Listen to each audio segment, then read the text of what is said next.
You are standing on the muddy bank of a slow-moving river somewhere in the American Midwest. The air is thick with the scent of damp earth, algae, and something vaguely metallic from the old bridge upstream. A line goes taut in your hands.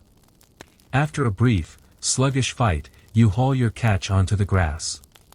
It's huge, a torpedo of muscle covered in scales the size of $50, gleaming a dull, brassy gold in the afternoon sun.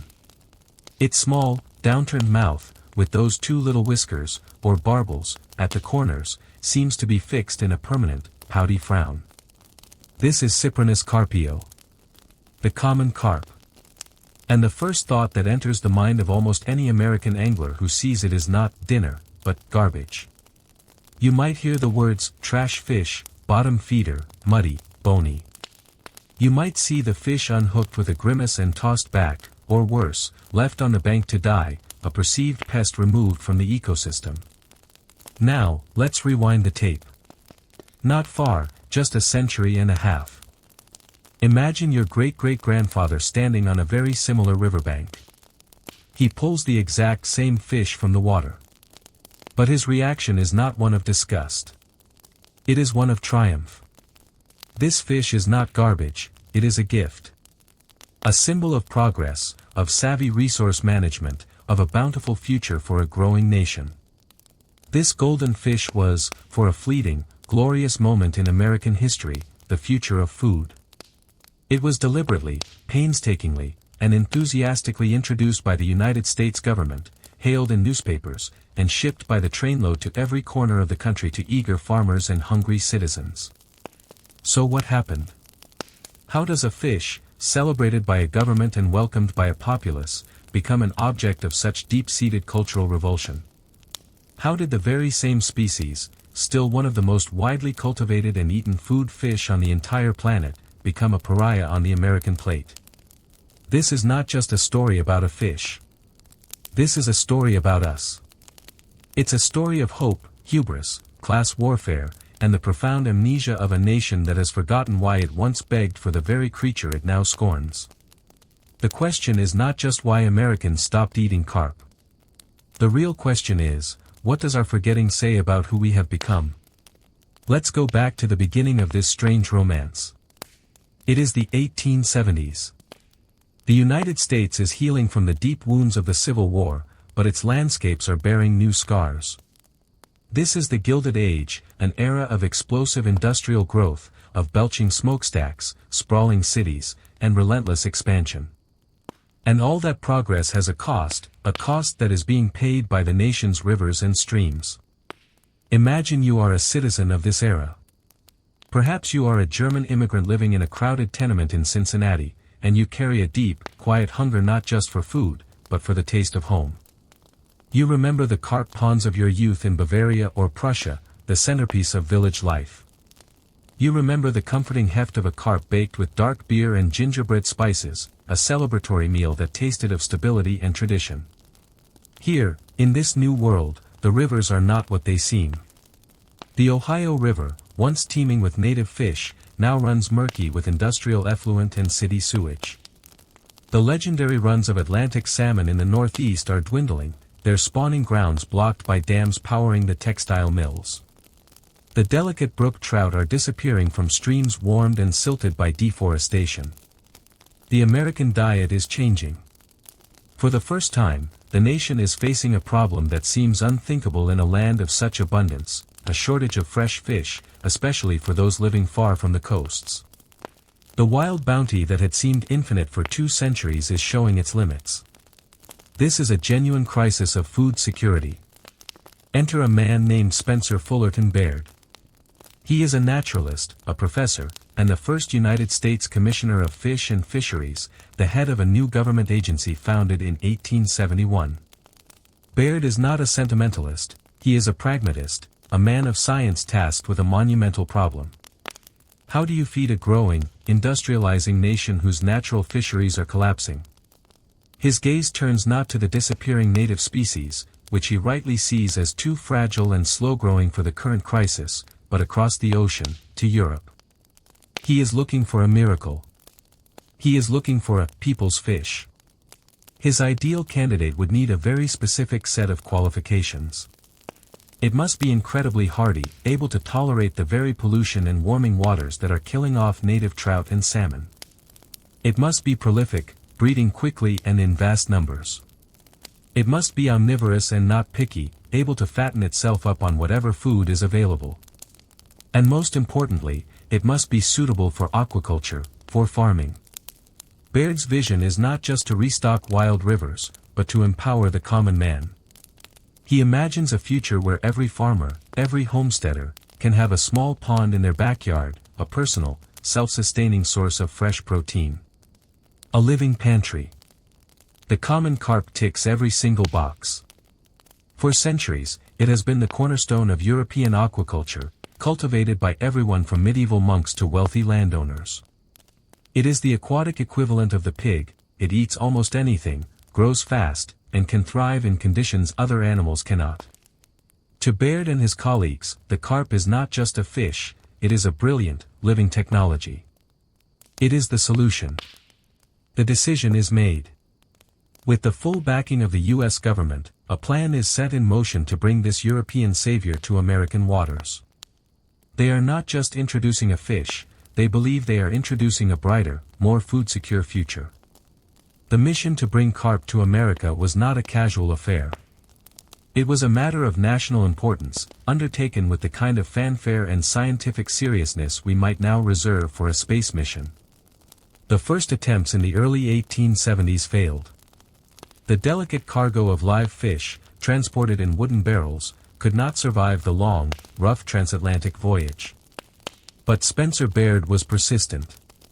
In 1877, he orchestrated a successful shipment. Imagine a man named Rudolf Hessel, a German-born fish culturalist, carefully nursing 345 live carp, a mix of mirror, scale, and leather varieties, in specially designed water tanks aboard a steamship from Hamburg to New York. His mission is to keep them alive at all costs. Their arrival is a national event. These are not just any fish, they are celebrity immigrants. The precious survivors are carefully transported under guard to Baltimore, and then by a special train to Washington, D.C. There, they are given a home befitting their station, specially constructed ponds on the grounds of the Washington Monument. This is the beginning of America's official carp breeding program. They are, for all intents and purposes, the first fish of the United States. And they do what carp do best. They breed. And breed. And breed. Within 2 years, the Washington ponds are teeming with tens of thousands of their descendants. The U.S. Fish Commission is now ready to begin the second phase of its grand plan, distribution. And the country is clamoring for them. This is not a top-down government program being forced on an unwilling public. The demand is immense, coming from every corner of the nation. Letters pour into the Fish Commission. State governments request breeding stock. Congressmen, eager to please their constituents, lobby Baird relentlessly for shipments of the wondrous new fish. It becomes a form of political patronage, a way to deliver a tangible good back to the voters. Your congressman has brought you the railroad, the new post office, and now, he brings you the carp. To meet this overwhelming demand, the Fish Commission designs something extraordinary, the fish car. Picture a custom-built railroad car, a rolling aquarium designed for the sole purpose of transporting live fish across the vast continent. Inside, it is a marvel of Gilded Age engineering. Aerating devices powered by the motion of the train wheels pump air into specially designed tanks. An attendant, a captain of the car, monitors temperature and water quality day and night. The fish car is a mobile ark, and its precious cargo is the gospel of cheap, plentiful protein. Newspapers track its progress like a royal tour. The fish car is coming, headlines would proclaim. When it pulls into a station in rural Illinois or a dusty town in Nebraska, crowds gather. Farmers arrive in wagons with milk cans and barrels to receive their allotment of fingerling carp, perhaps a dozen or two per family. They are given detailed instructions from the government on how to build and maintain a proper carp pond. You are a farmer in Kansas. You have just spent a day digging a half-acre pond near your barn, damming up a small creek. You take your can of carp home with a sense of profound optimism. You are not just raising fish. You are participating in a great national project. You are improving your land, securing your family's future. In a few years, this muddy pond will yield hundreds of pounds of fresh food. Congratulations, you are now a fish farmer. You are part of the solution. The carp has arrived, and America will never be hungry again. So, who was actually eating this celebrated fish, and how were they preparing it? The answer is, for a time, nearly everyone, especially those living inland. The primary consumers were the very people the program was designed to help: farmers, homesteaders, and rural communities far from the coast. And crucially, it was embraced by the huge populations of German, Eastern European, and Jewish immigrants who already had a deep and sophisticated culinary tradition centered on this very fish. For them, the arrival of carp was the return of a beloved staple. It was a taste of the old world, now thriving in the new. Imagine you are a German housewife in Missouri in the 1880s. Your husband has just brought in a 5-pound carp from your new pond. You don't see a bony or muddy fish. You see potential. You see the centerpiece of Sunday dinner. You know exactly what to do with it. First, you would never, ever fillet it. That's an American coastal obsession, born of giant, large-boned ocean fish like cod. To fillet a carp would be a waste of good meat and, more importantly, good flavor.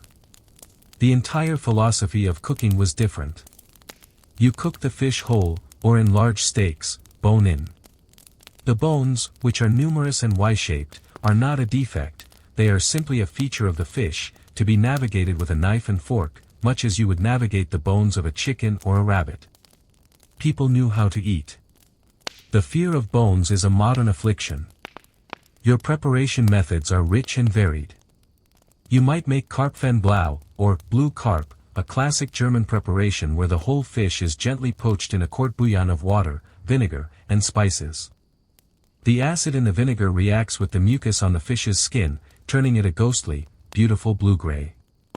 You serve it with boiled potatoes and a dollop of sharp horseradish cream.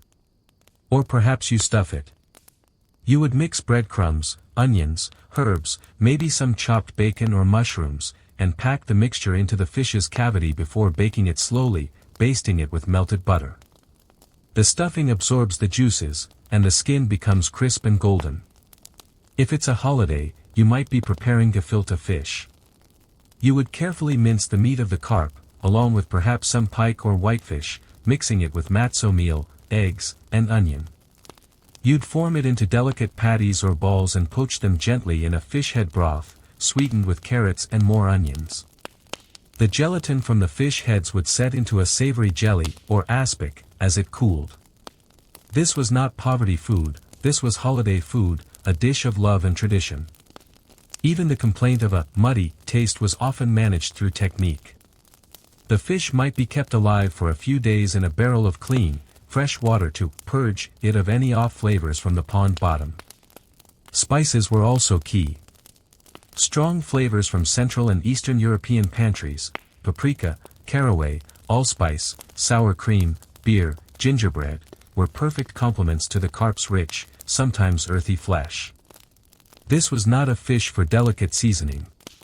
It was a fish that demanded bold flavors, and it was all the better for it. For a brief period, this was the taste of heartland America, a taste of pragmatic abundance, of immigrant tradition, and of a future where your dinner was swimming just a few yards from your back door. The honeymoon did not last. The very qualities that made the carp a perfect candidate for aquaculture, its hardiness, its prolific breeding, its unfussy diet, would soon become the source of its damnation. The utopian dream of the perfectly contained farm pond was just that, a dream. Imagine it is springtime in the Ohio River Valley. The snows are melting, the rains are falling, and the rivers are swelling, pushing against their banks. The small, man-made carp pond on a farm near the river, a placid home for a few dozen fish, is no match for the floodwaters. The dam gives way. And your carefully cultivated stock of carp is suddenly free, swept into the vast, interconnected network of American waterways. This scene is repeated thousands upon thousands of times across the country. Every flood, every overflow, every leaky dam becomes an escape route. The carp are out. And they are doing what they have done for millennia, surviving, adapting, and conquering new territory. Congratulations, you've just unintentionally seeded a continent-wide, self-sustaining population of one of the world's most successful invasive species. Spoiler alert, it works. A little too well.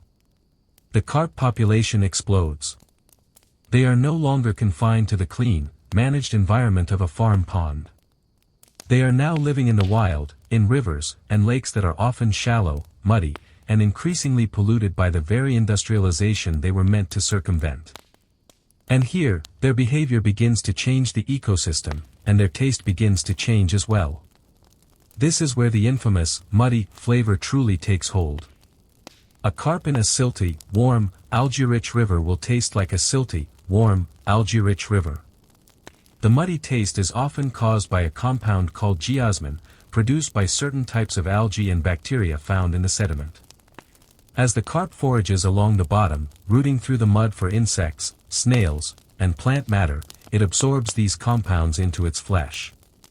In a farm pond, the farmer could control the water quality. In the wild, the fish becomes a direct reflection of its environment. The promise of clean protein was now tainted by the taste of a polluted landscape. But the taste was only part of the growing backlash. The carp's feeding habits were fundamentally re-engineering the aquatic environment. They are benthic feeders, meaning they root around in the substrate. In doing so, they uproot aquatic vegetation, the very plants that provide cover and spawning grounds for many native fish species. Their constant stirring of the bottom muddies the water, reducing sunlight penetration and further harming native plants. Clear, clean lakes and rivers slowly turn turbid and brown where carp become dominant. And this brings them into direct conflict with a powerful new force in American culture, the sport fisherman. For the angler who dreams of casting a delicate fly for a brook trout in a crystal-clear stream, or trolling for a predatory bass or pike, the carp is an ecological villain. It is destroying the habitat their preferred game fish need to survive. It is turning their pristine playground into a muddy wasteland. The carp is no longer a food source. It is a rival. And soon, it would become an enemy. The battle lines were being drawn, not just in the water, but in the heart of American culture itself. The war against the carp was not fought with rods and nets alone. It was a war of words, of culture, and of class. By the turn of the 20th century, the carp was undergoing a catastrophic rebranding, from the people's fish to a trash fish. And this shift reveals some uncomfortable truths about the changing American identity. First, let's talk about class. As the Gilded Age gave way to the Progressive Era, new, urban middle class was solidifying its values and its tastes. This class was aspirational. It wanted to distance itself from the farm, from the toil of the working class, and from the recent immigrant cultures flooding the cities. And food was a primary way to signal this new status. The carp became a casualty of this social climbing. It was now overwhelmingly associated with the very people the middle class looked down upon, poor rural folks who still relied on their ponds for subsistence, and those same German and Eastern European immigrants who stubbornly clung to their smelly, old-world cooking traditions. Eating a whole, bony, earthy-tasting carp became a signifier of being poor, or foreign, or unsophisticated. Meanwhile, technology was changing what was on the respectable American dinner table. The expansion of the railroads, combined with the advent of refrigerated transport, meant that for the first time, fresh ocean fish could be shipped deep into the interior of the country. Suddenly, a family in Chicago could buy thick, white, boneless fillets of cod or haddock, fish that had a mild, inoffensive flavor and required no messy gutting or scaling in the kitchen. This was modern food. It was clean, convenient, and carried no stigma. Forget your great-grandmother's complicated recipe for stewed carp. A modern housewife could simply dredge a fillet in flour and fry it in butter. The carp, with its bones and its strong flavor, was a relic of a past that the new America was desperate to leave behind. Compounding this class anxiety was the rise of sport fishing as a major leisure activity. For men like Theodore Roosevelt, fishing wasn't about putting food on the table, it was about sportsmanship, about communing with a rugged, pristine nature. It was a gentleman's pursuit. And in this narrative, there are hero fish and villain fish. The heroes are the aggressive, beautiful, native predators, the trout, the bass, the salmon. They are noble adversaries. The carp is the villain. It is cast as a lazy, dull-witted, wallowing hog. It doesn't strike a lure with aggression. It mucks up the beautiful streams where the noble trout live. It is, in the parlance that begins to emerge in outdoor magazines and fishing club circulars, an invader, a sewer bass, slimy, and sluggish beast. An entire vocabulary of disgust is built around the fish.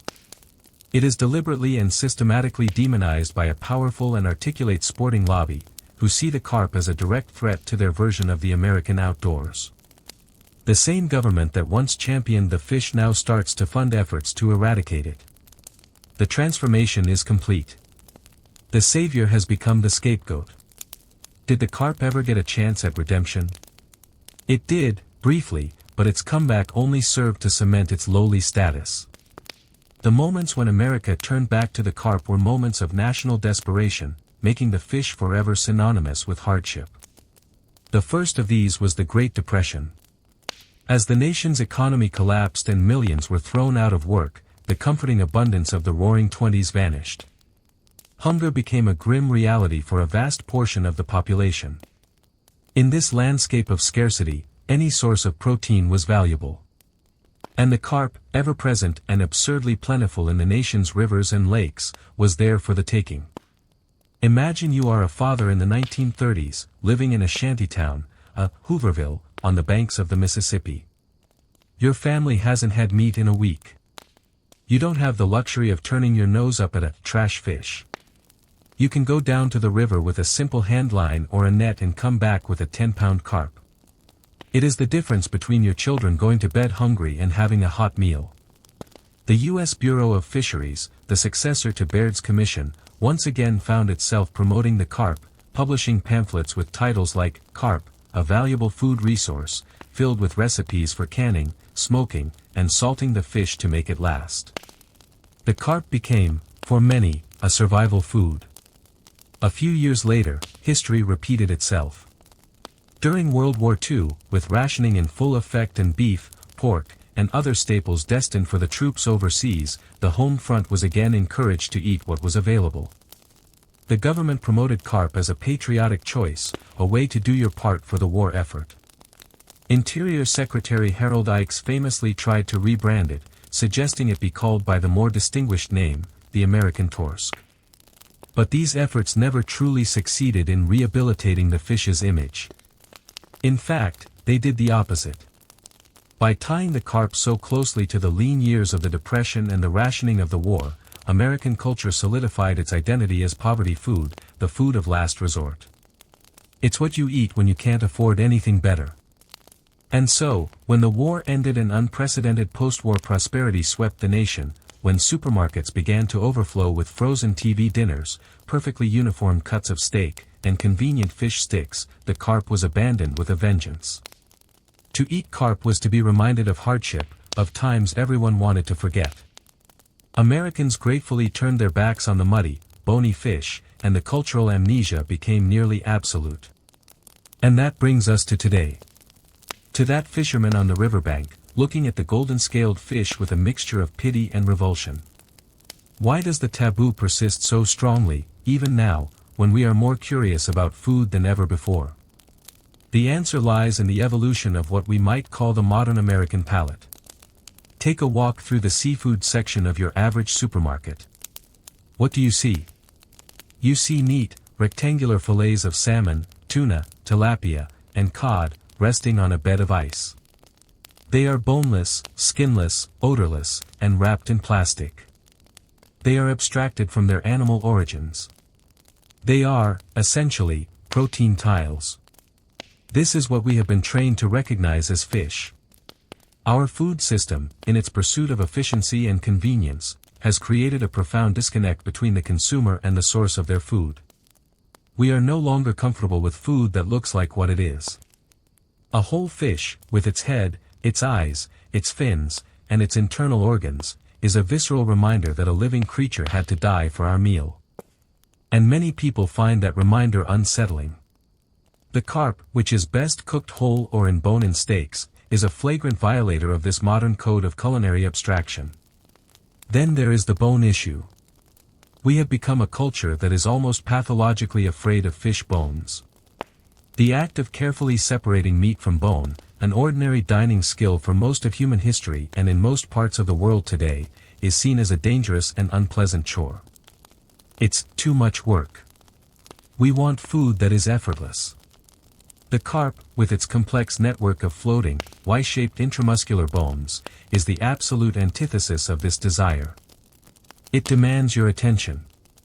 It forces you to slow down. It refuses to be convenient.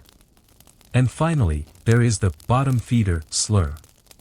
This has become a powerful, almost mythical, condemnation. We eat other bottom feeders, of course. Catfish is beloved in the South. Shrimp, crabs, and lobsters are crustaceans that scavenge on the ocean floor, yet we consider them delicacies. But for the carp, the label has stuck, tangled up with a century of negative PR. It evokes images of filth, mud, and sewage. It doesn't matter if the fish was caught in a relatively clean lake, the stigma is applied to the entire species. The fisherman who caught a carp for you and refused to eat it, even after you prepared it in a way that he admitted smelled delicious, was not responding to the actual fish in front of him. He was responding to a ghost. He was tasting a century of accumulated cultural baggage, the whispers of classism, the anger of the sport fisherman, the memory of the Great Depression, and the modern squeamishness about real food. He was rejecting the idea of the carp. This connects directly to the reason we no longer embrace things like head cheese or giblets. These are foods that remind us of the butchering process, of the animal's wholeness. They represent a nose-to-tail ethos that, while lauded in high-end culinary circles, is still viewed with suspicion by the general public. We prefer our meat to be a neat, geometric shape, divorced from the messy reality of life and death. The common carp, in all its bony, earthy, whole fish glory, simply does not fit into this sanitized vision of the American plate. So we return to the riverbank. The story of the common carp in America is a strange and tragic circle.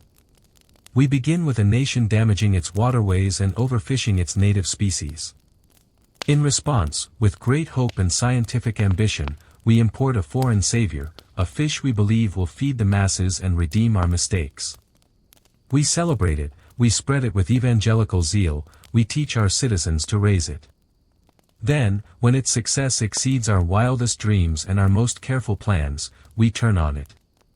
The very qualities we celebrated, its resilience, its adaptability, become its greatest sins. We blame the fish for thriving in the degraded environments we created. We brand it as a trash fish, a marker of low class and foreignness, to soothe our own anxieties about a changing nation. We associate it with poverty and hardship, and then in our newfound prosperity, we do our best to forget it ever had a place at our table at all. We have engineered not only an ecosystem, but a complex cultural taboo. The great irony, the one that so deeply troubles the environmentalist soul, is the sheer waste of it all. We have a massive, self-sustaining, high-protein food source thriving in our rivers and lakes, a direct result of our own historical actions, and we refuse to touch it. We spend billions managing it as a pest while simultaneously importing tons of farmed fish from overseas, fish often raised in conditions that replicate the very problems the carp was meant to solve. The common carp is a ghost in the American water. It is a living monument to our Gilded Age hubris, our complicated relationship with immigration and class, and our modern desire for convenient, sanitized food. It is a mirror. It is an opportunist, a survivor, a creature that makes the most of the world it is given, much like we do. It holds up a reflection of a history we have chosen to forget. The story ends where it began, with a magnificent, misunderstood fish, pulled from a river, its golden scales gleaming. And the ultimate question is not about the fish at all. It's about us. What other parts of our own history, what other truths about ourselves, have we decided are too inconvenient, too messy, and too much work to put on our plate? You believe you know chocolate. You hold a bar in your hand, a familiar weight. You know the satisfying crackle of the foil, the clean, sharp snap as you break off a square. You anticipate the slow, luxurious melt on your tongue, a wave of creamy, sweet, complex flavor. It is a reliable comfort, a small, accessible indulgence. You might prefer it dark and bitter, or milky and sweet, or perhaps even a controversial white. But the essence of it, the very soul of what chocolate is, feels immutable, timeless. Now, I want you to forget all of that. I want you to imagine a different kind of chocolate. A chocolate from a time of gaslight and horse-drawn carriages, of sprawling empires and breathtaking poverty. It is called, simply, vanilla chocolate. The name sounds quaint, perhaps a little plain. It evokes images of old-fashioned candy shops, of simple, honest treats. But this simplicity is a profound deception. Because the substance hiding behind that gentle name is an alien creature to your modern palate. It is a historical phantom, a forgotten taste that holds the secrets of an entire era within its gritty, unpredictable, and sometimes dangerous heart. So, what was this Victorian vanilla chocolate? Was it a primitive milk chocolate? A precursor to the white chocolate we know today? And if you were to travel back in time and be offered a piece, what would you actually be eating? The answer is far more complex and shocking than you might imagine. It is a story not of a single confection, but of a revolution fought in kitchens and factories, in laboratories, and on distant plantations.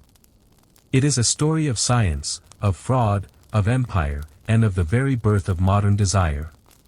To understand this ghost on the wrapper, we must not just learn its recipe. We must reconstruct its world, one strange and unsettling bite at a time. Before we can taste this forgotten chocolate, you must first unlearn what you know. Let's begin in a place of radical simplicity, in an early Victorian kitchen, sometime around 1840.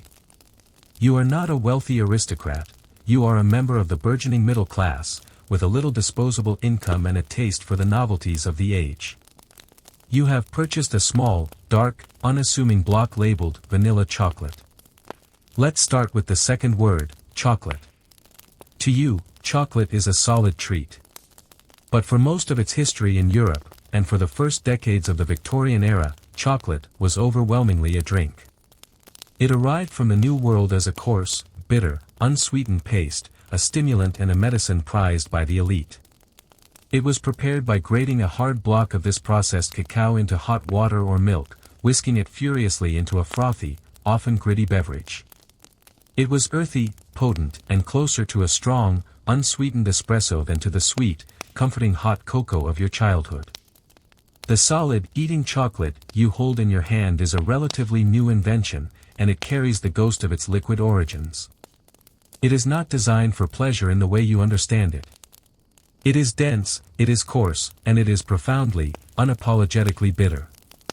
The primary goal of its manufacture was not to create a sublime sensory experience, but to create a stable, transportable, and profitable product. Now for the first word, vanilla. Today, vanilla is the baseline of sweetness, the default flavor for ice cream and cake. Its presence is so common it has become synonymous with plain. But in 1840, vanilla was an almost mythical substance. It was an orchid, the Vanilla planifolia, native exclusively to a small region of modern-day Mexico, where it was pollinated by a single, specialized species of bee. For centuries, every attempt to cultivate it elsewhere in the world had failed. The vines would grow, but they would never bear fruit. This made vanilla one of the most expensive spices on the planet, second only to saffron. Its flavor was a symbol of extreme luxury, of colonial power, and of exotic, faraway lands. The scent was not the simple, one-note sweetness of a modern extract. It was a complex perfume of over 200 different aromatic compounds, smoky, floral, woody, and creamy all at once. To add real vanilla to a product was an act of audacious extravagance. It was a declaration of quality, a signal to the consumer that this was not common fare. So, you have these two elements. On one hand, a bitter, gritty, functional cacao product. On the other, a spice of almost unimaginable rarity and expense. Vanilla chocolate was therefore a profound statement. It was the marriage of a rustic, medicinal substance with the most aristocratic of flavors. It promised the consumer a taste of two worlds, the invigorating power of the cacao bean and the opulent perfume of the imperial pantry. It was an aspirational product, selling a dream of sophistication. But the reality of that dream, as you are about to discover, was a very different matter. The promise on the label and the substance in your hand were often separated by a chasm of technological limitation and cynical deception. Let's take your first bite. Prepare yourself. This is not a passive experience. You unwrap the small, dark block from its simple paper packaging. There is no foil. The surface is not glossy and smooth like the tempered chocolate you know. It is dull, slightly mottled, and has a matte, almost chalky appearance. There might be faint streaks of a lighter brown or white, where the cocoa butter has separated and bloomed to the surface. This is not a sign of spoilage, but a hallmark of its creation. You try to snap off a piece. It doesn't snap. There is no satisfying crack. The bar crumbles and shears, breaking with a soft, dull thud. It takes a surprising amount of pressure. You place a piece in your mouth. Do not expect it to melt. The first sensation is not flavor, but texture. It is gritty. Sandy. You can feel individual particles on your tongue, distinct and sharp. There are the coarse crystals of sugar, which have not been pulverized into oblivion but remain as tiny, crunchy rocks. Then there are the cacao particles themselves, ground but not refined, leaving a fibrous, almost earthy residue in your mouth. The experience is closer to eating a compressed mixture of fine sand and sugar than it is to eating a modern chocolate bar. This texture is the direct result of the technology of the time. The secret to modern chocolate's melt-in-the-mouth perfection is a process called conching, invented by Rodolphe Lindt in 1879. Conching involves placing chocolate liquor in a large, heated vat with rollers that grind back and forth for hours, even days. This marathon of friction and aeration does two things. It breaks the sugar and cacao particles down to a microscopic size, smaller than your tongue can detect, and it evenly coats every single one of these tiny particles in a thin, slick layer of cocoa butter. But you are in a pre-conching world. Your chocolate was likely made by grinding roasted cacao beans between stone rollers, a method not far removed from the traditional Mesoamerican metate. The process was imprecise. The particles were large and irregular.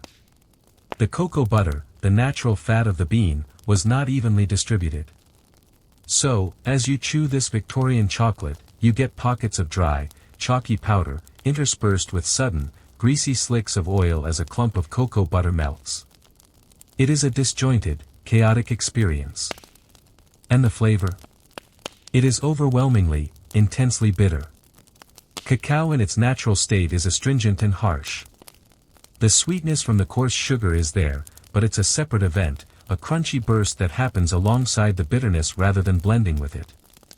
And then, slowly, underneath the grit and the grease and the bitterness, you begin to detect another note. A faint, haunting perfume. A whisper of smoke and flowers. It's the vanilla. It's not a forward, sugary flavor. It is a ghost in the machine, a complex aromatic working desperately to mask the rustic character of the chocolate itself. It's a touch of aristocratic perfume on a coarse, working-class fabric. Congratulations! You have just experienced the baseline of early Victorian vanilla chocolate. It was a workout for the jaw and a challenge for the palate. And this, remember, is the best-case scenario. This is the honest product. Most of the time, you were not so lucky. The grit in your mouth might not have been cacao at all. Welcome to the golden age of food fraud. The Victorian era, for all its romanticized progress, was a cesspool of adulteration. Without effective government regulation, a free market philosophy, and a rapidly growing urban population disconnected from the sources of its food, the temptation for producers to cut corners was irresistible. And chocolate, a luxury product with a dark color and strong flavor, was a perfect canvas for deception. Let's return to your hypothetical purchase. You are tempted by a cheaper bar of vanilla chocolate. It looks the part. It smells vaguely of chocolate. You buy it and take it home. You take a bite. The texture is still gritty, but it's different. It's softer, starchier. It coats your tongue with a pasty film. What are you eating? To stretch the expensive cacao, a Victorian confectioner had a whole pantry of cheap fillers at his disposal. The most common was starch. Potato flour, sago flour, or arrowroot would be mixed in to add bulk and weight. They were cheap, they were white, and their flavor could be easily masked by a little bit of low-grade cacao and sugar. But the real artistry of the adulterer lay in color and texture. An honest chocolate maker's biggest expense after cacao and sugar was cocoa butter, the rich fat that gave chocolate its melting quality. A fraudulent maker would press as much of this valuable fat out of the cacao as possible to sell it separately to pharmacists or cosmetic companies. This left him with a dry, pale, crumbly powder. To make this look like chocolate again, he needed to add a cheap fat and a dark colorant. The fat was often mutton tallow. Rendered sheep fat. Imagine that flavor in your mouth. A greasy, lanolin-like taste mingling with the bitterness of cheap cacao. It doesn't melt cleanly. It congeals on the roof of your mouth, a waxy, unpleasant residue. For the color, the options were grimly creative. The most benign was finely ground roasted peas or chicory root. But to achieve that rich, reddish-brown hue of quality chocolate, many turned to minerals. You might be tasting finely pulverized brick dust, adding not only color and weight but an extra layer of abrasive grit. Or, for a particularly vibrant, tempting red, the secret ingredient could be red lead, a potent neurotoxin. For a dark, rich brown, they might use umber or Venetian red, pigments normally reserved for a painter's canvas. You are, quite literally, eating paint. This was not a rare occurrence. This was the norm, especially for the cheaper products aimed at the working classes who longed for a taste of the good life. An 1851 study by the physician Arthur Hill-Hassall, who pioneered the use of microscopy to detect food adulteration, found that of 56 chocolate samples he examined in London, nearly all of them were adulterated with something. His work, published in the medical journal The Lancet, caused a national scandal. People were horrified to learn that their comforting cup of cocoa might be laced with brick dust, and their children's sweets colored with lead. So when we ask, what was Victorian vanilla chocolate, the answer must include this dark reality. It was often a lie. A confection of cheap starch, animal fat, and industrial minerals, all masked by a little bit of sugar, a whisper of low-grade cacao, and a hint of vanilla. Spoiler alert, the vanilla was often fake, too. But that's a story for a little later. First, we need to understand how the very nature of chocolate, and the vanilla that flavored it, were about to be transformed by a moral crusade and a boy on a tiny, faraway island. Our story of chocolate is, at this point, a rather grim affair of grit and fraud. But two revolutions, happening thousands of miles apart, were about to change everything. One was botanical, the other industrial and moral. Let's travel first to the French island of Réunion in the Indian Ocean, in the year 1841. This is where vanilla, the flavor of the elite, was democratized. For centuries, the vanilla orchid was a Mexican monopoly. But here, on Réunion, a 12-year-old enslaved boy named Edmond Albius made a discovery that would change the world of flavor forever. He was walking through his master's vanilla plantation, where the vines grew lushly but never fruited. With a thin stick or a blade of grass, Edmond demonstrated a simple, brilliant technique. He lifted the rostellum, the small flap inside the orchid that separated the male and female parts, and with his thumb, pressed them together. He had discovered hand pollination. It was a gesture that took seconds, but it broke the Mexican monopoly. Suddenly, vanilla could be cultivated anywhere with the right climate: Réunion, Madagascar, Tahiti, Indonesia. The price of vanilla began a slow, steady fall from the stratosphere. It was still a luxury, but it was no longer an impossibility for a middle-class product. The discovery of a young, enslaved boy made the vanilla in vanilla chocolate a more achievable, and more honest, promise. Meanwhile, back in England, a different kind of revolution was brewing, driven by a powerful moral conviction. The great names of English chocolate, Fry, Cadbury, Rowntree, were all founded by Quakers. This is not a coincidence. The Quakers were deeply involved in the temperance movement, the social crusade against the evils of alcohol. They saw the gin palaces and beer halls of industrial England as dens of vice that destroyed families and communities. They needed to offer a virtuous alternative. Something warm, comforting, and nourishing that could be enjoyed in the home. Their answer was chocolate. They marketed their drinking chocolate not as a decadent treat, but as a wholesome, moral beverage. A cup of Cadbury's cocoa was a blow against alcoholism. But to sell this vision, they had to be beyond reproach. Their names had to be synonymous with purity in an age of rampant adulteration. They built their brands on the promise of an honest product. A Cadbury's or Fry's chocolate would contain only cacao and sugar, nothing more. This commitment to quality drove them to innovate. In 1847, Joseph Fry of Bristol made a pivotal breakthrough. He had been using the new hydraulic presses, invented by the Dutchman Coenraad van Houten, to squeeze the cocoa butter out of the beans to make a less fatty cocoa powder. But Fry had a brilliant idea. What if he took that extracted cocoa butter and mixed it back in, not with water, but with cocoa powder and sugar? The result was a paste that was thick, malleable, and could be pressed into a mold. When it cooled, it set into a solid block. He had created the first modern chocolate bar. This was a game changer. This wasn't just compressed powder anymore. It was a true confection. It was still gritty, still not the silky product we know, but it was a solid, stable, and most importantly, pure foundation. Now, the stage was set. You had a more affordable, globally sourced vanilla thanks to Edmund Albius.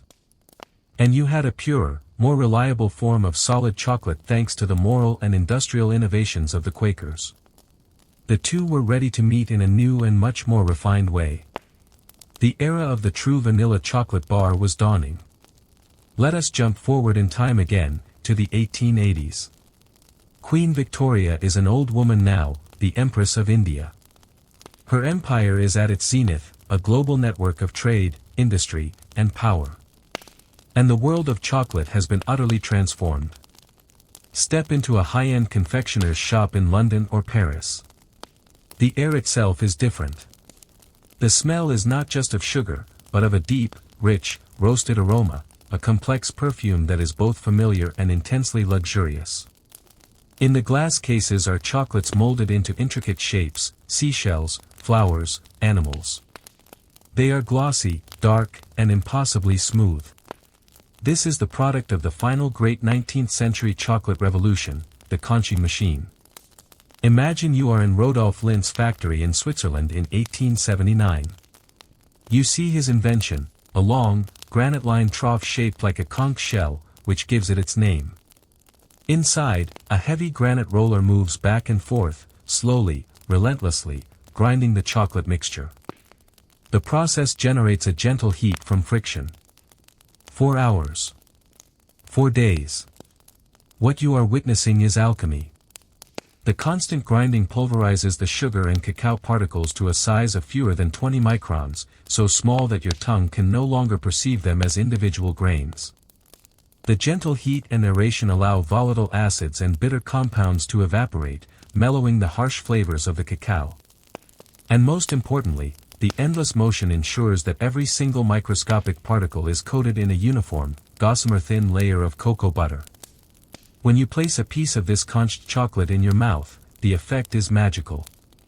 The warmth of your tongue is just enough to melt the crystalline structure of the cocoa butter. The entire solid matrix collapses at once, releasing all the flavor in a smooth, velvety flood across your palate. There is no grit. No greasy separation. Just a seamless, luxurious melt. This is the birth of modern chocolate texture. And in this new, smoother, less bitter world, vanilla's role changes completely. In the old, gritty chocolate, vanilla was a perfume struggling to cover up the product's rustic flaws. It was a masker of off notes, a desperate attempt at sophistication. In conch chocolate, it is a partner. It is a vital part of the symphony of flavor. The floral, creamy notes of a good vanilla bean round out the deep, fruity notes of the cacao.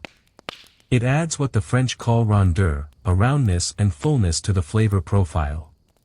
It is no longer just a scent, it is an integral part of the taste. This late Victorian vanilla chocolate is a world away from its ancestor of the 1840s. It is smooth, it is balanced, it is sophisticated. It is a true luxury item, the result of decades of innovation. But progress, as always, has its shadow. As the demand for this new, delicious chocolate boomed, so did the demand for its key flavoring. Real vanilla, even with global cultivation, was still labor-intensive and expensive.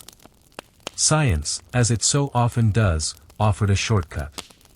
In the 1870s, chemists discovered how to synthesize vanillin, the primary flavor compound in vanilla, from cheaper sources like pine bark, clove oil, and later, the waste effluent from paper mills. This synthetic vanillin was a chemical ghost. It had the primary scent of vanilla, but it was a caricature. It lacked the 200 other aromatic compounds that gave real vanilla its complexity and depth. It was the simple, one-note flavor you associate with cheap vanilla candles or car air fresheners. But it was incredibly cheap. A new divide was created. The finest, most expensive vanilla chocolates from makers like Cadbury or Lindt proudly advertised their use of real vanilla beans. But the mass-market bars, the penny chocolates for children, began to use synthetic vanillin. The word vanilla on a wrapper became ambiguous. Was it the scent of a hand-pollinated orchid from Madagascar, or the product of a German chemical factory? For most people, the taste of chocolate was now permanently entwined with the taste of this simpler, cheaper, industrial ghost. We have journeyed from gritty, adulterated blocks to smooth, conched bars. We have seen vanilla evolve from a rare perfume to a ubiquitous flavor, both real and synthetic. But there is one final, crucial piece of the puzzle we must address. The question that lingers in the modern mind when we hear vanilla chocolate, was it white? The answer is an emphatic no. But the confusion is understandable. The term vanilla chocolate described the flavor, not the color. It was chocolate, meaning it was made from the whole cacao bean, cocoa solids and cocoa butter, and it was flavored with vanilla. It was, by its very nature, brown. So where does the idea of a white, vanilla chocolate, come from? It comes from the invention of milk chocolate, and the subsequent creation of white chocolate itself. In 1875, a Swiss chocolatier named Daniel Peter, a neighbor of Henri Nestlé who had recently invented a process for making powdered milk, had an idea. He decided to mix Nestlé's milk powder into his chocolate mixture. The result was a sensation. It was sweeter, creamier, and milder than dark chocolate. Chocolate au lait, or milk chocolate, was born. It quickly became the most popular type of chocolate in the world. This new milk chocolate also contained vanilla. Vanilla's creamy, gentle flavor profile is a perfect partner for the lactic, caramelized notes of milk chocolate. So, the association continued, chocolate, milk, and vanilla became a holy trinity of confection. The invention of what we now call white chocolate came much later, likely in the 1930s in Switzerland. Confectioners realized they could create a new kind of product by taking the pale, fatty cocoa butter, which they had in abundance from making cocoa powder, and mixing it with milk powder, sugar, and a heavy dose of vanilla. Crucially, it contains zero cocoa solids, the brown part of the bean that gives dark and milk chocolate their characteristic flavor and color. White chocolate is, in essence, solidified, sweetened, vanilla-flavored cocoa butter. Because it lacks the bitter cocoa solids, the vanilla flavor is much more prominent. It is the star of the show. Over time, this has cemented the popular association: if the dominant flavor is vanilla, and the confection is pale, it must be white chocolate. Therefore, to look for Victorian vanilla chocolate in the modern white chocolate aisle is to chase a ghost down the wrong corridor of history. Victorian vanilla chocolate was fundamentally chocolate. It was a product of the cacao solids. Its identity was rooted in the dark, bitter bean, enhanced and elevated by the perfume of the vanilla orchid. The idea of a chocolate without the chocolate, a bar made only of the fat, would have been nonsensical to them. It was a product whose very name, vanilla chocolate, defined it as a duality, a partnership between two powerful, exotic, and celebrated flavors. One dark and robust, the other light and aromatic, fused together first by crude mechanics, and later, by industrial alchemy. So, we return to our original question. What was Victorian vanilla chocolate, and what is its closest modern counterpart? As you have seen, there is no single answer, because it was not a single thing.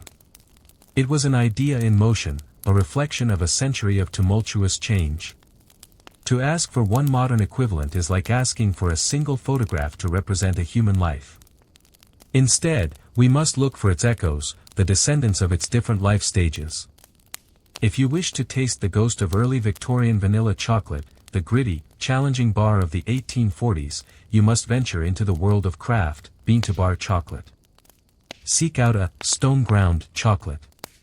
These bars are made using traditional, low-tech methods that deliberately preserve a coarser texture. Look for one with a high cacao percentage, perhaps 70 or 80%, and one that contains coarse, unrefined sugar crystals. If you can find one flavored with a real vanilla bean, you are getting remarkably close. It will be an intense, textured, and perhaps slightly startling experience. It will not be a comforting indulgence, but a history lesson for your palate. Forget the brick dust and sheep fat, this is as close to the honest, pre-industrial original as you would ever want to get. If, however, you wish to taste the ghost of late Victorian vanilla chocolate, the product of the Quakers' morals and Lindt's genius, your search is different. You are looking for the spirit of that innovation. The closest counterpart would be a high-quality dark chocolate, around 70% cacao, from a maker who, like the Quakers, prides themselves on purity. It must be a bar that has been conched to silken perfection.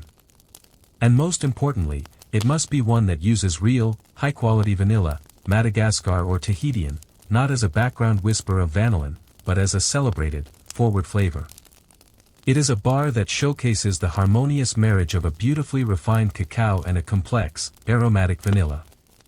This is the culmination of the Victorian dream, a pure, sophisticated, and utterly delicious confection, born from a century of struggle and invention. There is no modern counterpart, because Victorian vanilla chocolate was a product of a world without choice. Today, you can choose from infinite variations of texture, origin, and flavor.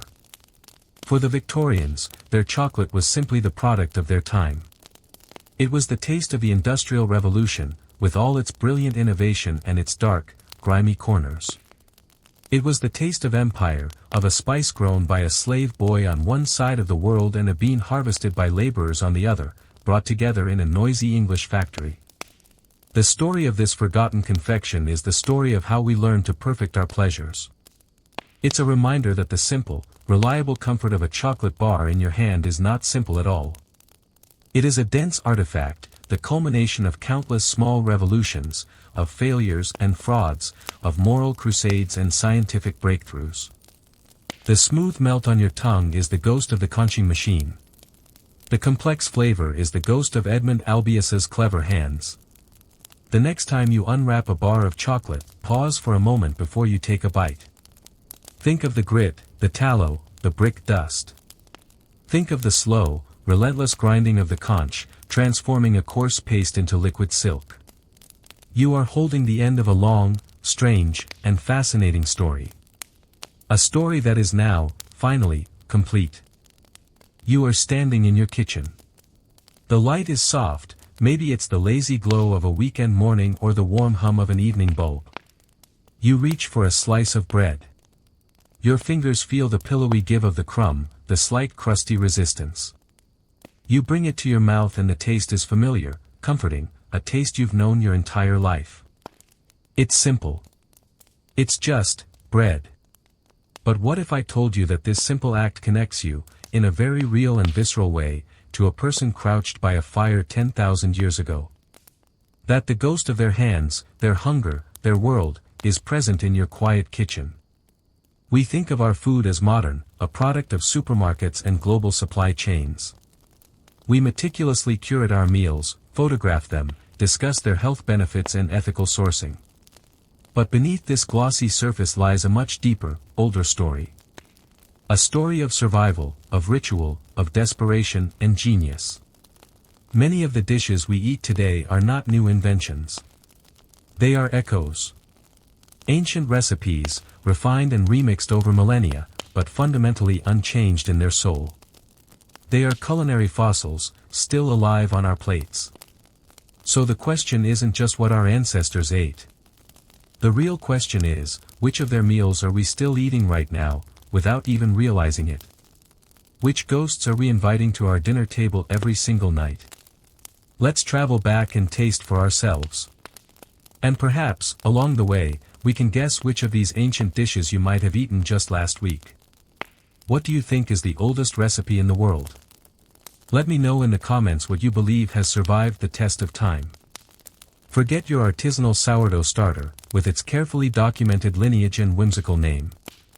Forget the pillowy softness of a brioche or the rustic charm of a country loaf. Your first stop on this journey is not a bakery. It is a windswept patch of earth somewhere in the Fertile Crescent, around 12,000 years ago. You are crouched. Your knees ache, and your back is a knot of tension from hours of gathering. The air doesn't smell of yeast and caramelized crust. It smells of dust, of wild grasses, and of the smoke from a small, struggling fire pit dug into the hard ground. In your hands, you hold a collection of wild einkorn and barley grains. They are small, tough, and unyielding. This is not the plump, domesticated wheat of your future. This is its wild, stubborn ancestor. Your first task is to turn these tiny, rock-like seeds into something edible. You find two stones, one larger and slightly concave, the other a smaller, rounded grinder. You pour the grains onto the larger stone and begin to crush them. It is not a gentle milling. It is a brutal, exhausting act. Your shoulders burn. The sound is a dry, grating scrape that sets your teeth on edge. Dust fills the air, getting in your eyes, your nose, your mouth. The resulting flour is not a fine, white powder. It's a coarse, gritty meal, flecked with bits of husk and whatever dirt and tiny insects were clinging to the grains. Congratulations, you've just spent an hour producing a handful of what you might charitably call flour. Now, you add water. A little at a time, from a skin bag that tastes faintly of goat. You mix the coarse flour and water with your fingers, forming a sticky, unappetizing paste. There is no yeast. No salt. No olive oil. No honey. There is only grain, water, and grit. You smear this paste onto a flat, hot stone that you've placed at the edge of the fire's embers. You watch it cook. It doesn't rise. It doesn't turn a beautiful golden brown. It sizzles, steams, and slowly hardens. The smell is earthy. It's the smell of toasted dust and scorched grain. After a few minutes, you peel the hardened disc from the stone. It's stiff, slightly blackened on one side, and still pasty on the other. This is your bread. You take a bite. The texture is the first thing that hits you. It's sandy. You can feel the grit of the stone and the hard bits of bran between your teeth. The flavor is bland, but with a faint, nutty sweetness from the toasted grain, quickly overwhelmed by a bitter, smoky tang from the scorched spots. It is not satisfying in the way you know bread to be. It is functional. It is a dense packet of calories that will quiet the gnawing ache in your stomach for a few hours. This is the ancestor of every flatbread on earth. The pita, the naan, the tortilla, the lavash. They all began here, as a desperate mixture of crushed grain and water, cooked on a hot stone. You are eating the very food that convinced your ancestors to stop wandering. This gritty, uninspiring flatbread was a revelation. It was a way to make the inedible edible, to store the energy of the sun captured in grass seeds. It was so important, so revolutionary, that your descendants would build their entire world around it. They would abandon the hunt and the endless search for berries to stay in one place, to cultivate these grasses, to protect them. This bread is the reason you have cities. It is the reason you have laws, and writing, and kingdoms.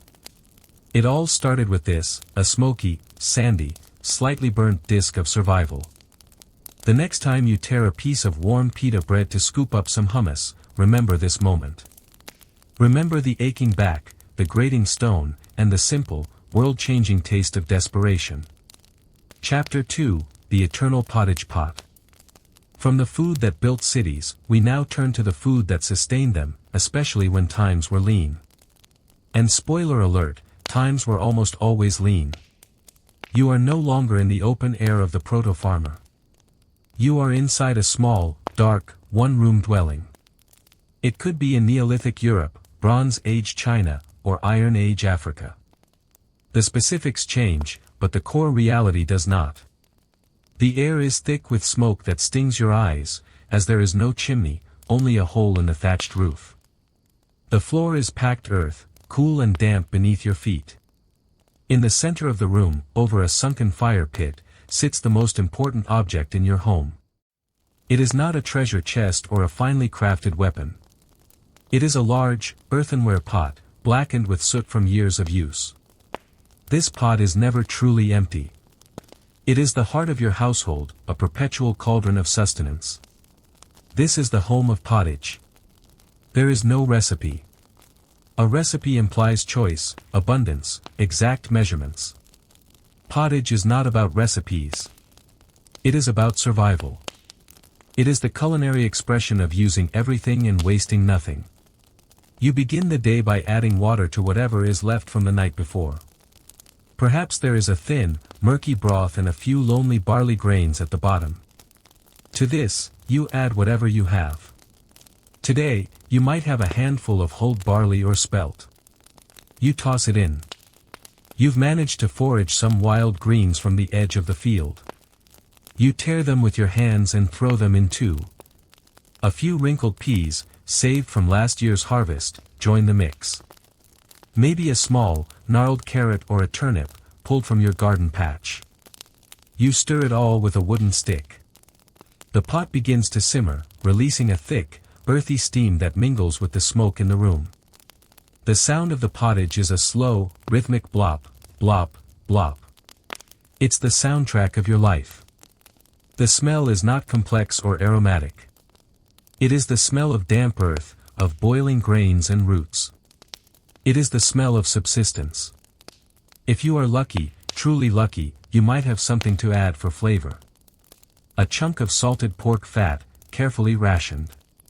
You drop it in, and for a moment, the smell changes. A savory, fatty aroma cuts through the earthy steam, making your mouth water. If you are not lucky, the only saltiness comes from your own sweat dripping from your brow. Perhaps you have an onion, and you weep not from its pungency, but from the sheer luxury of it. You eat the pottage directly from a wooden or clay bowl. It is thick, lumpy, and monochromatic. The grains are soft and swollen, the greens have boiled down to dark, indistinct strings, and the root vegetables are mushy. The flavor is a muddle. It's predominantly the taste of the grain, be it barley, millet, or oats. It is filling. It is warm. It is profoundly boring. You eat this for breakfast. You eat it for your midday meal. You eat a slightly thicker version, perhaps with a new addition from the day's foraging, for your evening meal. Welcome to the diet of the vast majority of human beings for thousands of years. This is the ancestor of every stew, every soup, every porridge. From the hearty lentil soup of the Mediterranean to the comforting congee of Asia, the principle is the same. A pot, a fire, a liquid, and whatever grains and vegetables are on hand. It is the food of peasants, of soldiers, of monks, of everyone who was not a king. It is a testament to human resilience, the ability to create a meal from the scraps of existence, to keep the pot simmering against the cold, to believe that tomorrow, you might find something new and wonderful to throw into the eternal, bubbling mix. Let's step away from the communal pot for a moment, to a meal that is more personal, more immediate. You are high in the Alps, over 5,000 years ago. The air is thin and brutally cold. The wind whips at your deerskin leggings and your woven grass cloak. You are alone, and you are in a hurry. You are not thinking about building a city or tending a perpetual stew. You are thinking about the next ridge, the next valley, the sting of the cold, and the urgent emptiness in your gut. You find a sheltered spot behind a rock outcropping and build a small, quick fire. You don't have a pot. You don't have a grinding stone. You have a small leather pouch. Inside is a coarse, brownish flour. It's einkorn wheat, maybe with some fern and other plant matter mixed in. It's your trail food. Your energy bar. You take a handful of the flour and mix it with a bit of snow you've melted in your cupped hands. You work it into a thick, rough paste. There's no time for finesse. You find a flat stone and heat it in the embers of your fire, just as your flatbread-making ancestors did thousands of years before. But you are not making bread. Your mixture is wetter, sloppier. You smear a small, round portion of the paste onto the hot stone. It sizzles violently. The smell of scorching grain and smoke fills your small shelter. This is a fast, high-heat cooking process. You flip the blackened disc with the tip of your flint knife. It's cooked in moments.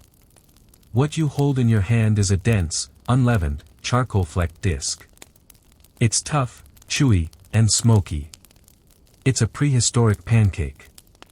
This is not a light and fluffy breakfast item to be drowned in maple syrup. This is pure, unadorned fuel. The taste is overwhelmingly of char, with the underlying nutty flavor of the ancient wheat. It's dry and requires a good amount of chewing, but it delivers a concentrated burst of carbohydrates to power your muscles for the next leg of your journey. This very meal was found, partially digested, in the stomach of Otzi the Iceman, the stunningly preserved 5,300-year-old mummy found in the Italian Alps. His last meal was ibex meat and this simple, scorched wheat cake. It's a snapshot of a meal eaten on the move, a food of necessity and convenience that has echoed through the ages. Think about it. What is a pancake, really? It's a batter, thin or thick, cooked on a hot, flat surface. The Roman alita dolcia was a type of milk, flour, and egg pancake served with honey. The Russian blini, the French crepe, the Ethiopian injera, the Indian dosa, the American flapjack.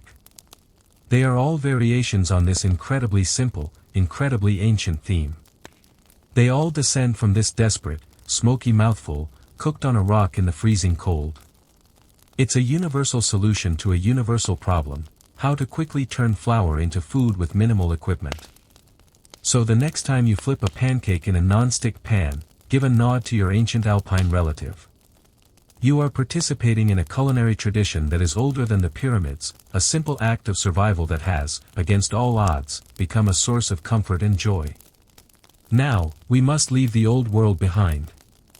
Our journey takes us across an ocean of time and space, to the lush, humid landscape of Mesoamerica, perhaps 3,000 years ago. You are not in a field of wheat or barley. You are standing in a field of maize, the towering stalks reaching high above your head. The air is thick with the sweet, green scent of the corn and the rich smell of damp earth. Your ingredient for today is not just the corn itself, but the product of a culinary technology so brilliant it borders on alchemy. You are working with nixtamalized corn. You have taken the hard, dried kernels and soaked them overnight in a solution of water and wood ash or slaked lime. This process, nixtamalization, does something miraculous. It softens the tough outer hull of the kernel, making it easier to grind. But more importantly, it chemically transforms the corn, unlocking its niacin, a crucial B vitamin. Without this process, a diet based solely on corn leads to pellagra, a horrific disease of dermatitis, dementia, and death. Your ancestors figured this out not through chemistry, but through generations of careful observation. You take the softened, swollen kernels and grind them on a metate, a three-legged grinding stone made of volcanic rock. It's still hard work, but the process is smoother than grinding dry grain. The result is a soft, pliable dough called masa. It has a distinctive aroma, a clean, tortilla-like scent that is the very essence of Mesoamerican cuisine. Now, the artistry begins. You take a portion of the masa and flatten it in your palm. In the center, you place a filling. This is where the world of flavor opens up. It might be a simple paste of mashed beans and chili.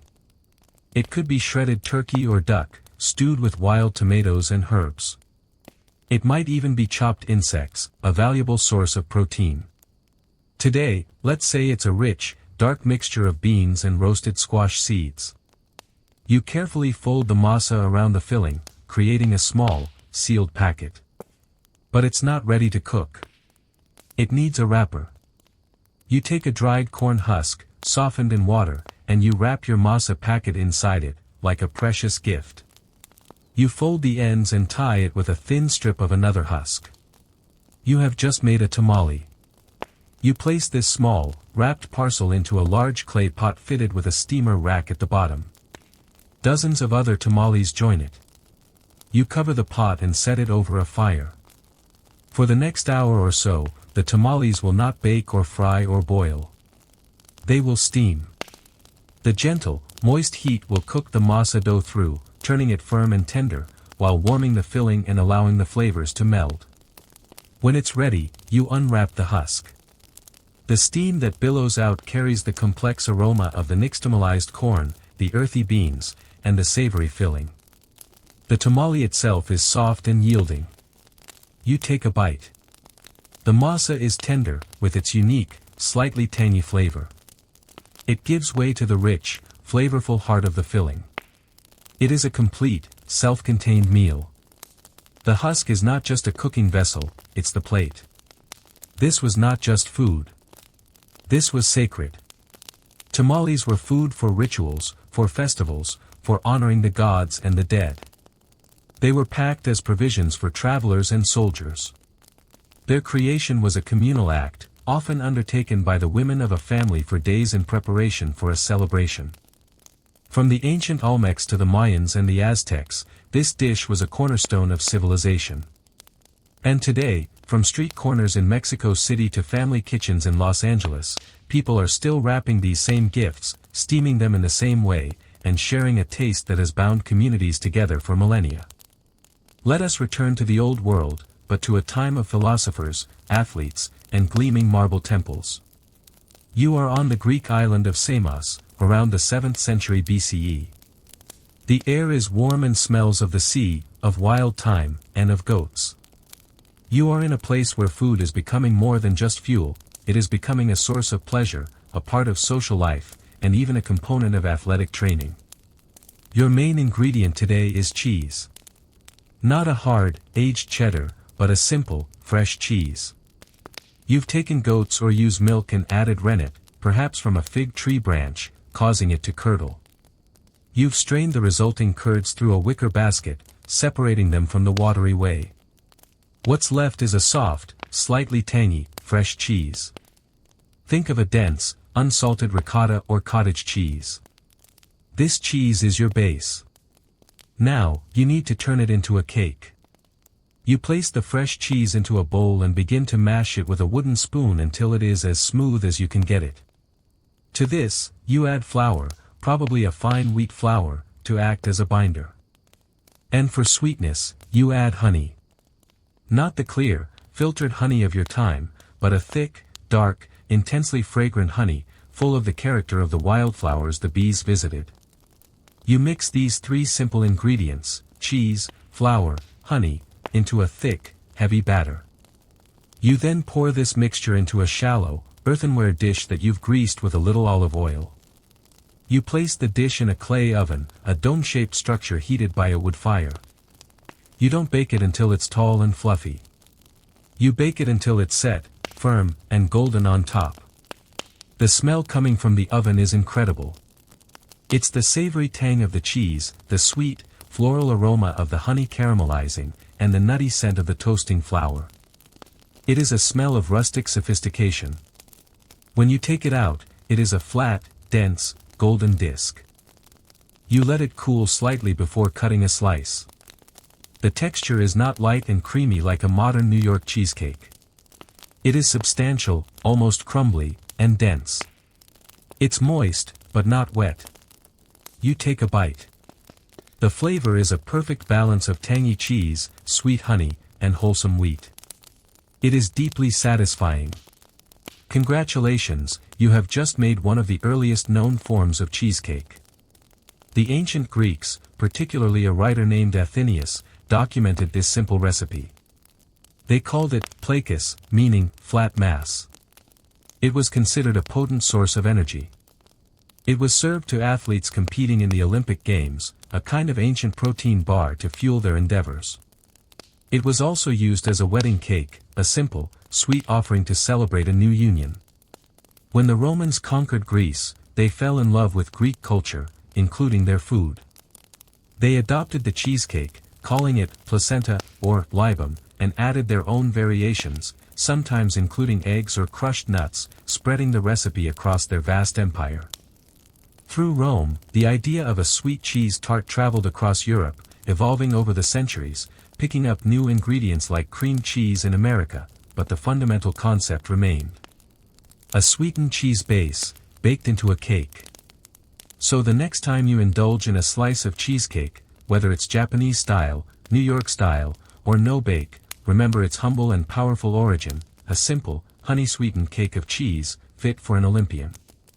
Prepare yourself. This next dish is born not of celebration or athletic prowess, but of brutal necessity and the grim reality of the slaughter. You are standing in a courtyard in ancient Mesopotamia, or perhaps Homeric Greece. The air is thick with the coppery smell of fresh blood. A pig or a goat has just been killed. For a brief window, there is a bounty of fresh meat. But there is no refrigeration. In the heat, this precious protein will spoil in a day. The challenge is not cooking, but preservation. Every part of the animal must be used. The prime cuts of meat will be roasted or stewed immediately. The bones will be boiled for broth. The fat will be rendered into lard. The skin will be tanned into leather. But what about the scraps? The small, awkward bits of meat, the organ meats, the liver, the heart, the lungs, and the blood. To waste this would be a sin against survival. This is where you come in. Your job is to create a vessel for these leftovers. You take a section of the animal's intestines. You carefully clean them, turning them inside out and scraping them with a knife, flushing them with water and salt. It is a slimy, smelly, laborious process. What you are left with is a translucent, edible tube, a casing. Now for the filling. You take the scraps of meat and fat and you chop them. Not with a modern meat grinder, but with a sharp knife, mincing them as finely as your patience allows. You chop the organ meats and add them to the pile. You might mix in some cooked grains, like barley, to stretch the meat further. You add salt, a lot of it, as it's your primary preservative.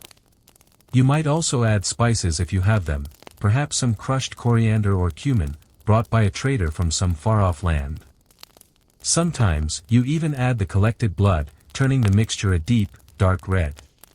You carefully funnel this coarse, seasoned mixture into the cleaned intestinal casing. You squeeze it down, packing it tightly, being careful not to burst the fragile skin. You tie off the ends with string. You have just created a sausage. But its journey is not over. To make it last, you need to remove the moisture. You might hang these links in a cool, dry place to air cure over weeks or months. Or, more commonly, you hang them in the rafters above your cooking fire. The constant, gentle smoke will slowly dry out the sausage while imparting a deep, smoky flavor. The smoke acts as an antimicrobial, keeping bacteria at bay. Weeks later, you take down one of these hard, shriveled, smoke-blackened links. It's dry and firm to the touch. You slice off a piece. The inside is a dark, dense mosaic of meat, fat, and grain. You can eat it as is, a chewy, intensely salty, and smoky morsel of concentrated flavor. Or you can drop it into your pottage, where it will release its fat and salt, transforming a bland gruel into a savory feast. This is the ancestor of every sausage in the world. From the Italian salami to the German bratwurst, the Spanish chorizo, and the British banger. The concept is identical: chop and season meat and scraps, stuff them into a casing, and preserve them.